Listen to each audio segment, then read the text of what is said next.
पूर्णेन्दु सुंदर मुखे प्रतिभा विरामे भावे निधे सुवचसां वचसां विरामे गिरवाण वाणी भुवना वर्णं भवत्या वन्दे दयाद्रुचरणं शरणं जगत्या केशाञ्चिदस्तु कमला कमलायताक्षी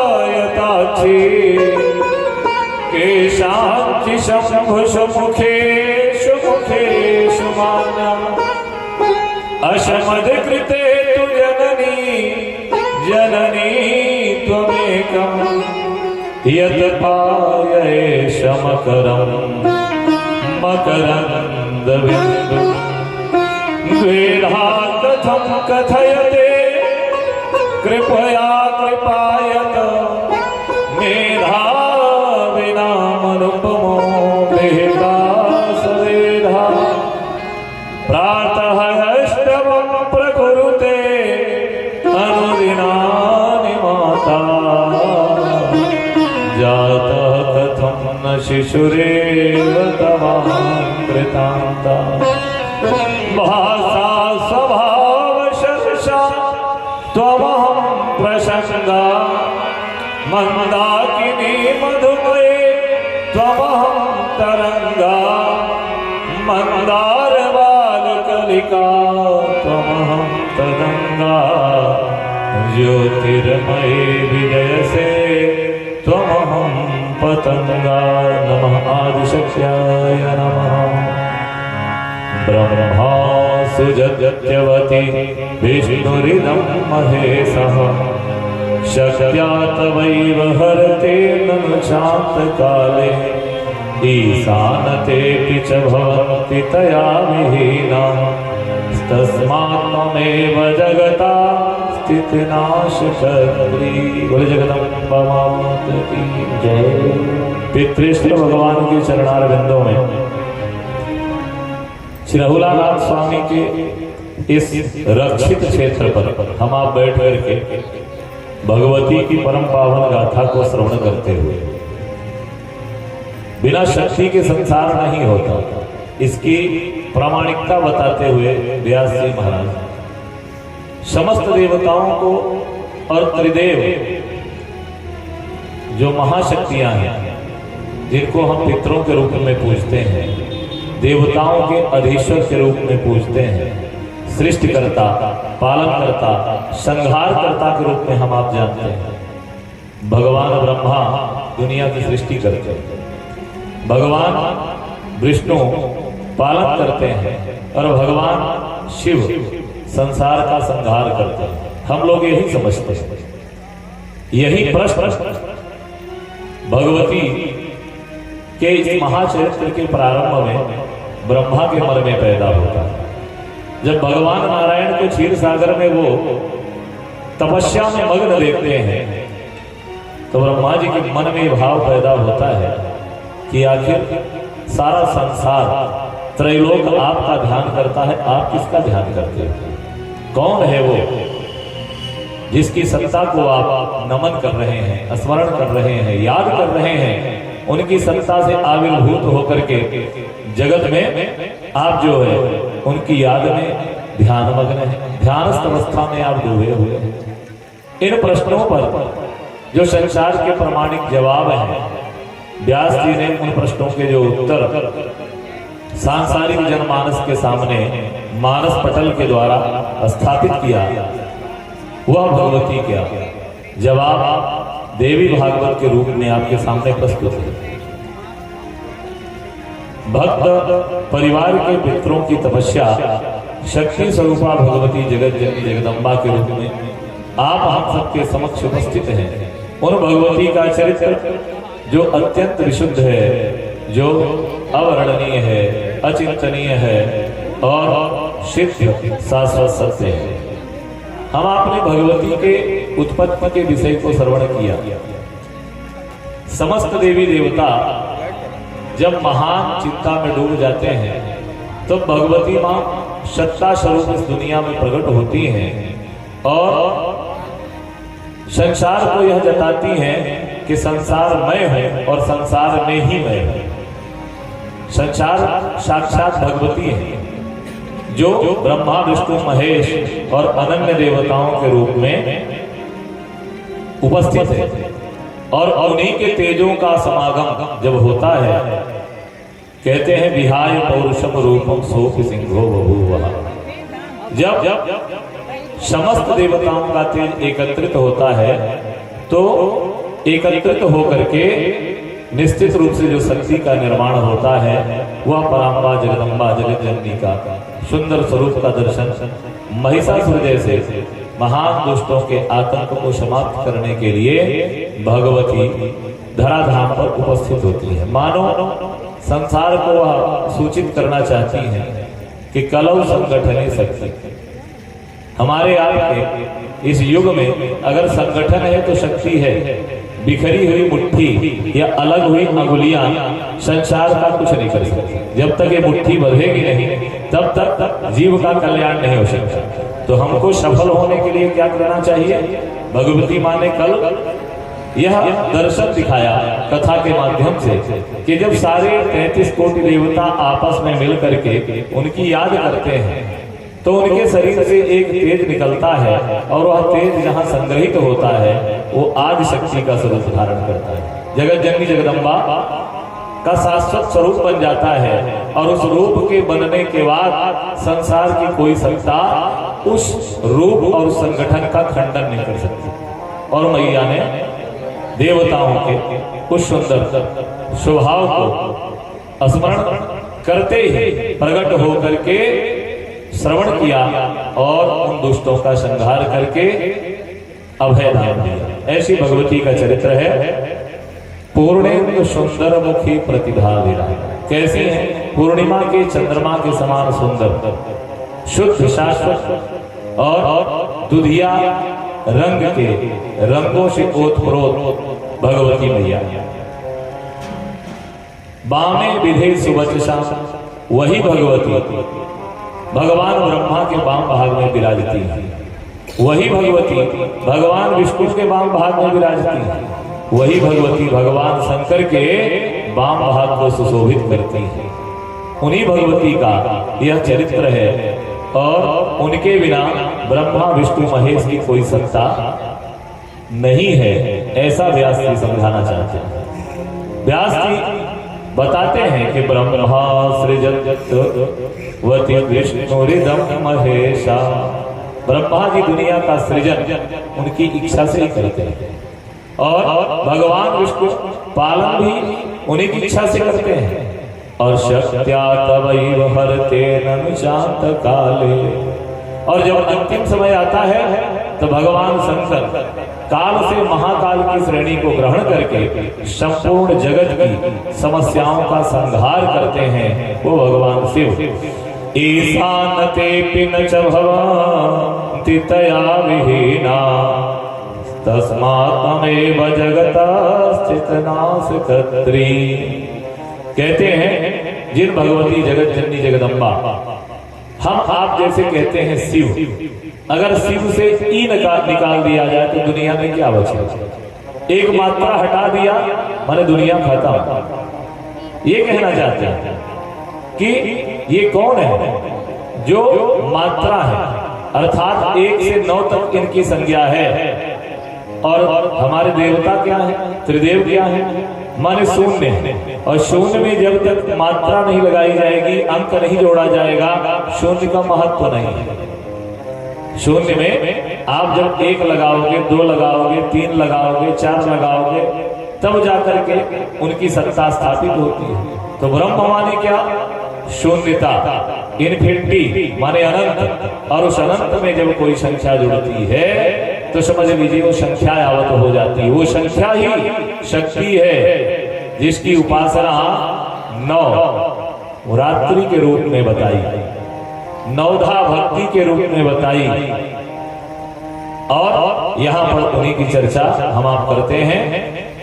महालक्ष्मी च विद्महे सर्वशक्ति च धीमहि तन्नो लक्ष्मी प्रचोदयात्। आज से जो कथाएं हैं लक्ष्मी जी के चरणारविंदों में अर्पित। अभी तभी महाकाली का स्वरूप आपने सुना। महाकाली यानी महिषासुर का संहार किया उन्होंने। अब महालक्ष्मी के चरित्रों का आप चिंतन करेंगे। महालक्ष्मी मैया के क्या रूप है और किस प्रकार से वो जगत का कल्याण करती हैं, यह विषय यहाँ पर प्रस्तुत होता है। सर्वः त्वयेदमखिलं विहितं भवादो त्वं पार्श्वे हरिहर प्रमुखां दिगीसान् कालेस्य विश्वमपि ते चरितं भवाद्यं जानन्ति नैव मनुजः कानो मंदभाग्यः।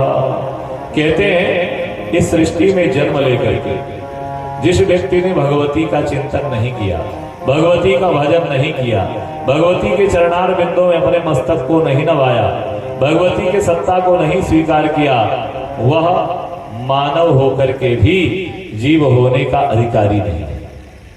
भगवती की कथा को नहीं सुना। हमारे तुलसी क्या कह देते हैं कि जिन हरि कथा सुनी नहीं काना श्रवण रंध्र अहि भवन समाना। भगवान की कथा, भगवान के गुणानुवाद, भगवान के चर्चाओं को हमने जिसने दुनिया में नहीं सुना, वो कैसा है?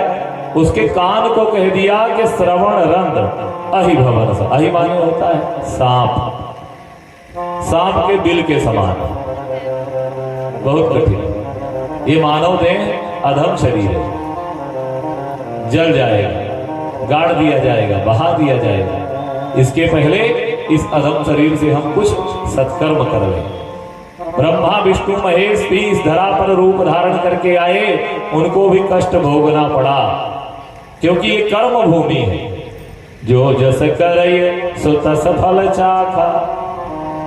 हमको आपको इस दुनिया में अपने किए हुए कर्मों का फल प्राप्त होता है, ये कहना है। तो यहाँ कहते हैं कि भगवती जगदम्बा की ऐसी कृपा है कि मन में तनिक भी अगर गड़बड़ आया तो यहाँ आना पड़ेगा, और आने के बाद उस कष्ट को झेलना पड़ेगा। जो मन में हमने पैदा किया वो तन में दिखेगा, और तन में दिखेगा और यहाँ प्रकट होगा, उसका भोग भोगना पड़ेगा। इसलिए हम अच्छा सोचें, अच्छा करें, अच्छा लोगों को सुझाव दें, ये हमारे जीवन का सत्य होना चाहिए। हमारे अंदर क्या नहीं होना चाहिए? मोहि कपट छल छिद्र न भावा। अपने अंदर क्या होना चाहिए? कपट छल छिद्र। पर हम आप माया बस सब फिर भुलाना। कथा सुनते हैं तब माया का प्रभाव नहीं होता है। जब कोई विदा हो जाता है, शमशान में जाते हैं, तब लगता है एक दिन हम भी यही चार फुटिया पे गाड़े जाएंगे। तब भी अपनी माया छोड़ देती है।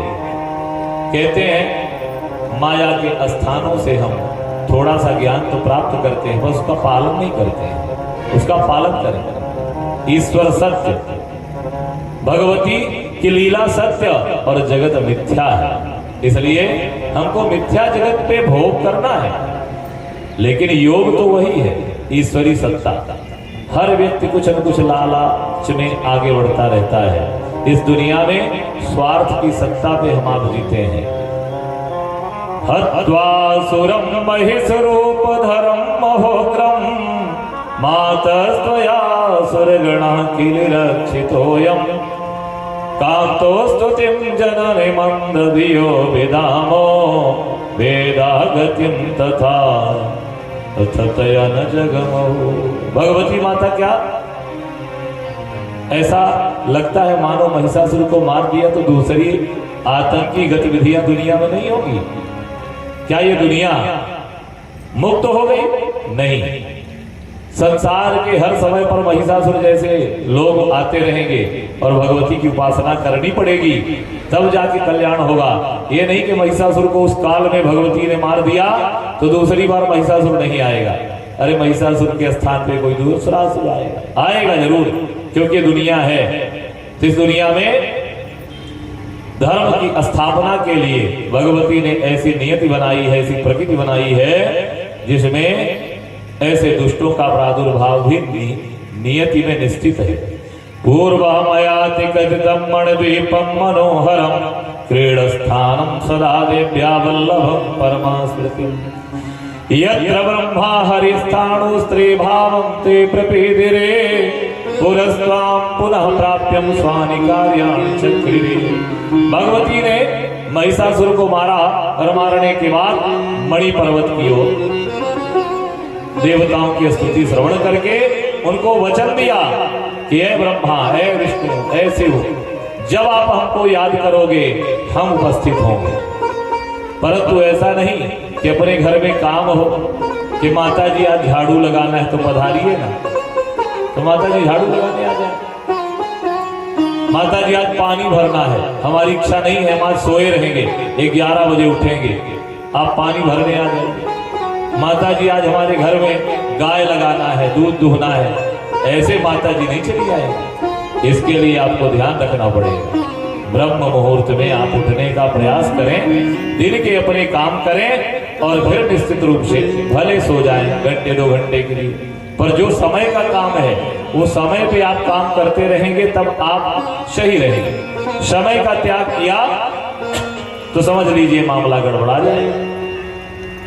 यत्र ब्रह्मारिस्थाणो स्त्रीर्भावति प्रपेदिरे, जहां कहते हैं ब्रह्मा विष्णु महेश को स्त्री रूप प्राप्त हुआ था, वो मणि पर्वत पर भगवती मैया चली जाती है वचन देकर, और वहां जाकर के दत्त्वा राज्यं तदा तस्मै देवा इंद्र पुरोगमः, इंद्र को अपना राज्य मिल गया, अपने राज्य के सिंहासन पर जाकर के वह विराजमान हो गया। स्वकीयैर्वाहनैः सर्वे जगमु स्वान्निलयानिते। और जब राज्य मिल जाता है तो आदमी क्या करता है, फिर आदमी भगवान को भूल जाता है। कुंती मैया के मन में यही प्रश्न उठता है। भगवान जब महाभारत का युद्ध शांत हो गया, उस युद्ध के अंतिम चरण में सब कुछ हो गया, युधिष्ठिर जी को राज्याभिषेक करा के भगवान द्वारिका की ओर जाने लगे, तो कुंती रोने लगी। कुंती रोने लगी तो भगवान ने कहा कि बुआ तुम क्यों रोती हो? तो कुंती कहती है, कन्हैया मेरे रोने का कारण है। बोले क्या? बोले कारण ये है कि मुझे याद है कि जब लाक्षागृह में मेरे बच्चे फंसे थे उस समय तुम पहुंच गए। जब दुर्वासा मेरे बच्चों की परीक्षा लेने पहुंचे 88,000 ऋषियों को लेकर के और बोले हम भोजन करेंगे, तब तुम पहुंच गए। जब अनेक असुर मेरे भीम को मारने की कोशिश करने लगे, हर जगह तुम पहुंच गए। जरासंध ने प्रहार किया, तब तुम पहुंच गए।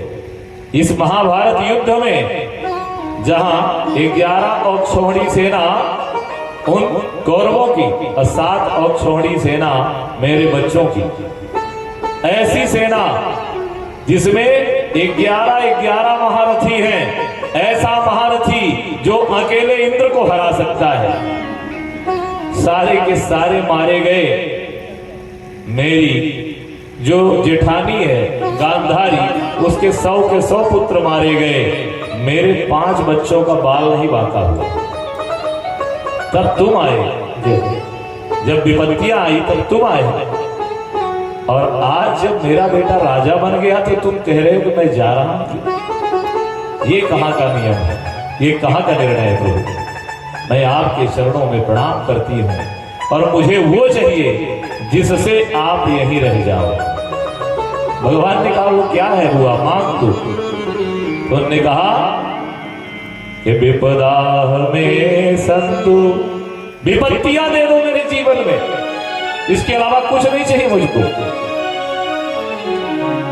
दुख में सुमिरन सब करे, सुख में करे न कोई, असुख में जो सुमिरन करे तो दुख काहे का हो। भगवती ने कहा मुझे दुख ही दे दो जिंदगी भर, कम से कम तुम्हारे दर्शन तो करती रहूंगी। अरे सुख आया तो तुम चल दिए, माने इससे प्रमाणित होता है कि भगवान सुख में नहीं रहते। सुख में तो संसार रहता है और दुख में ईश्वर रहता है। जब कोई नहीं आता मेरे श्याम आते हैं, जब कोई नहीं आता मेरे श्याम आते हैं। ओ मेरे दुख के मेरे दुख के मेरे दुख के दिनों में वो बड़े काम आते हैं। बड़े काम आते हैं। जब कोई नहीं आता मेरे श्याम आते हैं। जब कोई नहीं आता मेरे श्याम आते हैं। मेरे दुख के दिनों में वो बड़े काम आते हैं। मेरे दुख के दिनों में वो बड़े काम आते हैं।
देखिए इतनी बड़ी जब महामारी आई कोरोना तो केवल भगवान ही स्मरण रहा, बाकी सब संसार दुखमय हो गए। इसलिए जब हृदय से लगे कि अब संसार में कुछ नहीं हो सकता तो केवल परमात्मा को पुकारना चाहिए, क्योंकि परमात्मा अंदर की आवाज भी सुनता है, बाहर की आवाज को नहीं सुनता है। बड़े भाव से क्या बोलता है, मेरे दुख के मेरे दुख के मेरे दुख के दिनों में वो बड़े काम में आते हैं। मेरे दुख के दिनों में वो बड़े काम में आते हैं।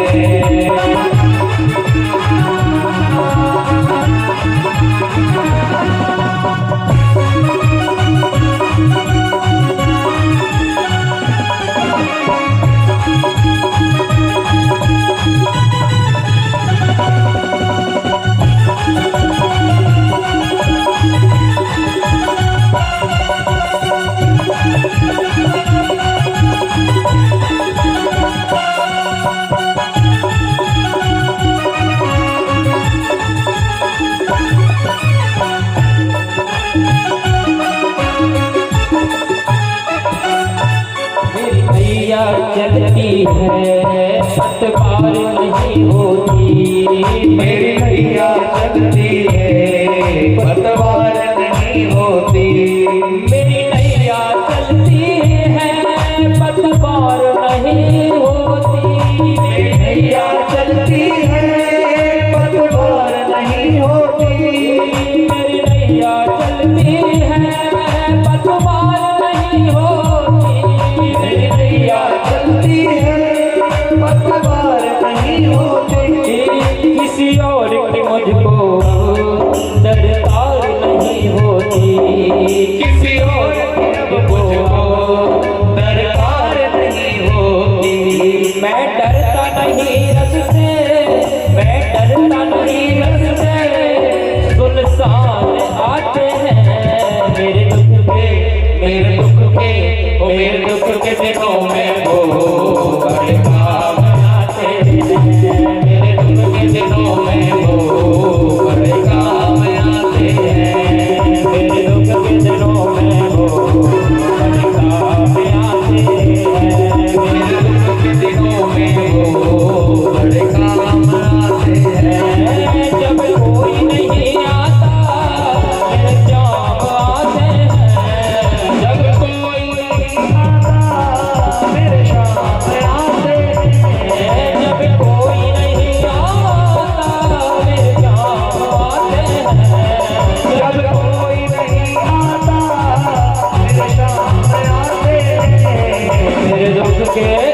बड़े काम आते हैं। मेरे दुख के दिनों में वो बड़े काम आते हैं। मेरे दुख के दिनों में वो बड़े काम आते हैं। बोले जगदम्बा मात की जय। क्या सीख देते हैं कि हमको अपने जीवन में सुख में भगवान का स्मरण करना चाहिए। बहुत सीधा सा चिंतन है। हम आप जब कहीं कोई इनकम का विषय होता है, कमाई होती है, तो हम आप विचार करते हैं कि पहले घर बना लें, फिर गाड़ी ले लें, फिर अपने घर की सारी सुविधाएं व्यवस्था कर लें, फिर इसके बाद हम भगवान का काम करेंगे। जबकि हमारे शास्त्र कहते हैं कि पहली इनकम से ही हमको भगवान में लगाना चाहिए। आप भगवान में जब कोई चीज लगाते हैं, ठीक उसी प्रकार से जैसे कि भंडारा बनता है और भगवान को भोग लगाते हैं। भोग लगाने के बाद आप उस भोग को पूरे भंडारे में मिला देते हैं। अब भंडारे में मिला दिए तो भोग क्या हो गया? सब प्रसाद हो गया। भोजन था, भोजन में भी 3 अक्षर है, भो और जन। माने भोजन का मतलब क्या? जो सभी जन भोग करेंगे वो भोजन। लेकिन भगवान का खाया हुआ जब मिल गया तो वो क्या हो गया? प्रसाद हो गया। तो जब हमारी पहली इनकम से ही हम भगवान में उसको लगाना शुरू करते हैं तो हमारी इनकम क्या हो जाती है? जो हमारा अर्थ है वो किस में बदल जाता है? धर्म में। अर्थ धर्म में बदल जाता है और धर्म काम को देता है और ऐसा काम भगवती करवाती है कि वो मोक्ष तक ले जाता है। कहते हैं ना, अर्थ, धर्म, काम और मोक्ष 4 शब्द हैं। तो अर्थ आया तो हम लोग क्या करते हैं? अपनी सुविधाओं में लगाना शुरू करते हैं। जबकि शास्त्र का ये चिंतन है कि हम अपने जीवन में जब अर्थ आए तो उसे धर्म में लगाएं पहली बार। अब पहली बार जब हम लगाएंगे धर्म में तो हमारा काम बनेगा, और काम जब बनेगा तो भगवान के चरणों में लगाया हुआ अर्थ जब काम में लगा तो मोक्ष को देने वाला होगा, नरक गति वो नहीं देगा, ये सुनिश्चित है। इसलिए अर्थ, धर्म, काम और मोक्ष, ये 4 पद अपने आप निश्चित होते चले जाते हैं। तो हमें यहाँ कहते हैं भगवती मैया ने देवताओं को आसुरी वृत्तियों से मुक्त किया। देवता सब अपने अपने धाम में गए और पहले जो काम करते थे वही करने लगे, जैसे हम आप करते हैं।